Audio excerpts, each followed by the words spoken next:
लेकिन महेश सचदेवा सर, एक बात मैं आपसे समझना चाहूंगा, जिक्र वही करूंगा जो 4 दिन का दौरा था चीन का, और वहां पर जो भारत के उत्तर पूर्वी राज्य उनको लेकर बयान दिया गया और एक तरह से चाइना को खुला निमंत्रण दे दिया गया कि आप आइए और यहां पर बिजनेस एक्सपेंशन करिए।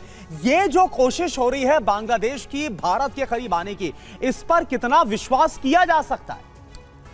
मेरे ख्याल से अभी बांग्लादेश के जो कार्यवाहक प्रधानमंत्री कह लीजिए या मुख्य सलाहकार कह लीजिए, वो अभी भी अपने पैर मजबूत नहीं कर पाए हैं। वो राजनीतिज्ञ नहीं हैं, उनका एक इकोनॉमिस्ट के तौर पर ज़्यादा दखल है समाज सेवा में वगैरह वगैरह।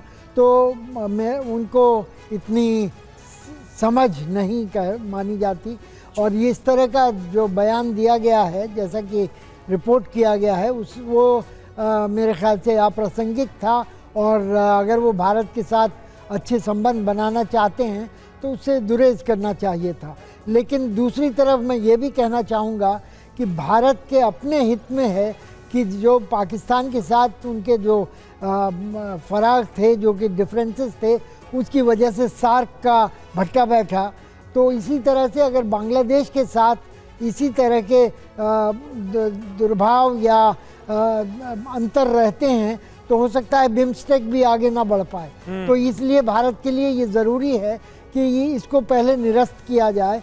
दूसरी तरफ मेरे ख्याल से ये भी ज़रूरी है कि इनको यूनुस साहब को एक सीधा संदेश दिया जाए, कहा जाए कि जो कर रहे हैं उससे उनका या उनके देश का भला नहीं होने वाला है और भारत की ज़रूरत है।